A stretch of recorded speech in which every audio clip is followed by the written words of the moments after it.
Haters, we are going to do a review and breakdown of Star Wars Skeleton Crew Episode 4, starting now.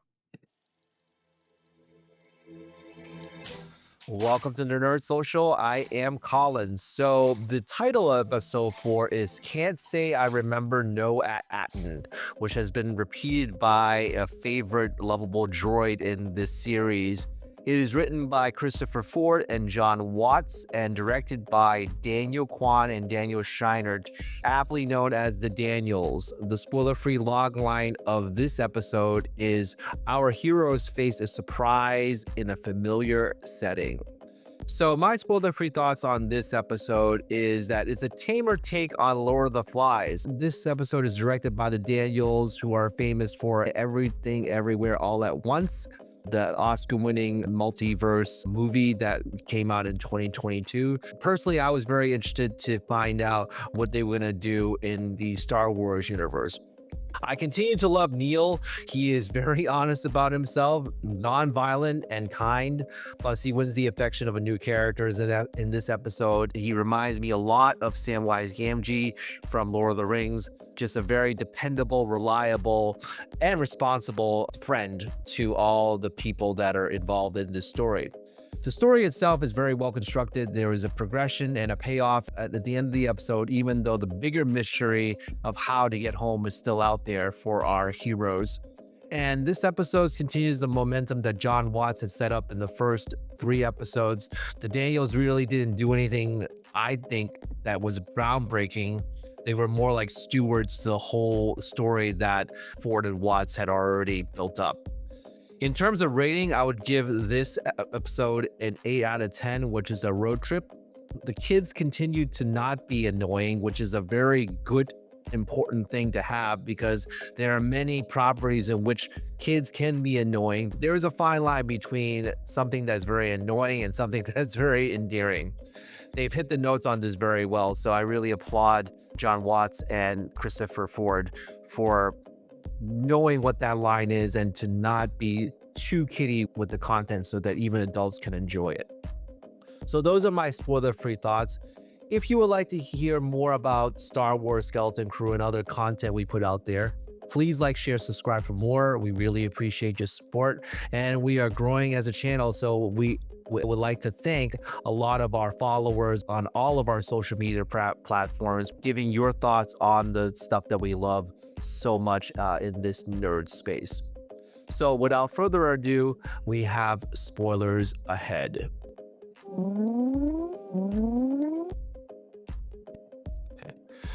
So we start off with their ship going to the planet that they think is at Attin. In the previous episode, we found out that Kim had given them coordinates to at Attin, but it turns out that this planet resembles at Attin, but it's not really at Attin. And so we can see here that the kids are going down to the planet to investigate what the heck is going on here. Jod actually stays on the ship with SM-33. They then run into soldiers to identify themselves as Troiks, and they are a big part of this episode overall. They have been at war with a group known as the Attins, and they are fighting over resources and land, as well as their farm animals, which is called the Eopes. So that is what drives the premise here. They met one of the Troiks that was very similar in age to them. Her name is Hina. And so they are just hiding so that they don't get discovered by the Hattans. Here, Wim is trying to introduce himself as a person that's on the outside world.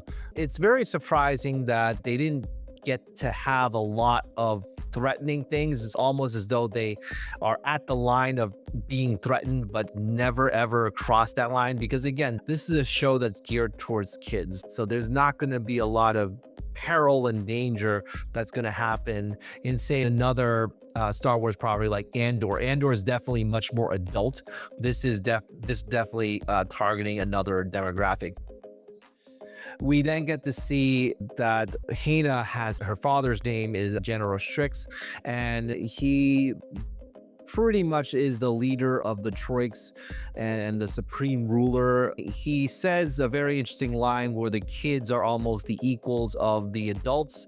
Honestly, they put that in there just to give the kids much more power and much more agency in their decision making, which I think is a very lukewarm type of move because in some ways kids are not experienced enough to make those type of decisions, whereas yes, you're giving them that agency and empowerment. Yes, sometimes kids do need that, and I think that they don't do a very good job of knowing what the fine line of that is. It may be that they could have had a little bit more peril so that you can find out whether or not they can overcome these obstacles. We find out later on that they do a lot of training here, being a part of this group and also trying to find a way to get out of it. And so basically, Hina was saying you can't really get out of this because you're going to get killed. Neil, on the other hand, has a very different perspective on all this. From the most of this episode, we really focus on him a lot. And I said in the spoiler-free part that he is a very endearing character. I think that fans really do gravitate toward Neil because he is very honest about himself, about his vulnerabilities. I think that a lot of the other KB, Fern, and Wim are trying to be something that they want that they are not.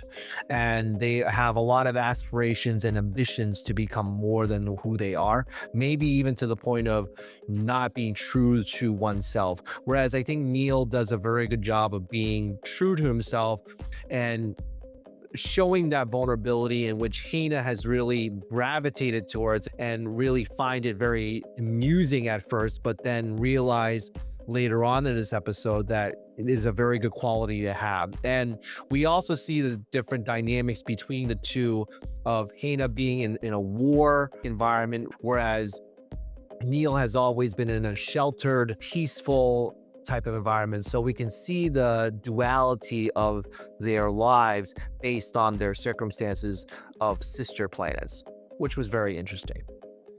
Here we see that they were tasked to lead the group of Troiks to find their animals, the Eopes. And we get to find out that on the other side of it was Ashley Judd. And they could have done something a little bit more in terms of presenting the peril, but they chose not to because they really wanted to keep it a kid's show. In an adult show, this would never happen.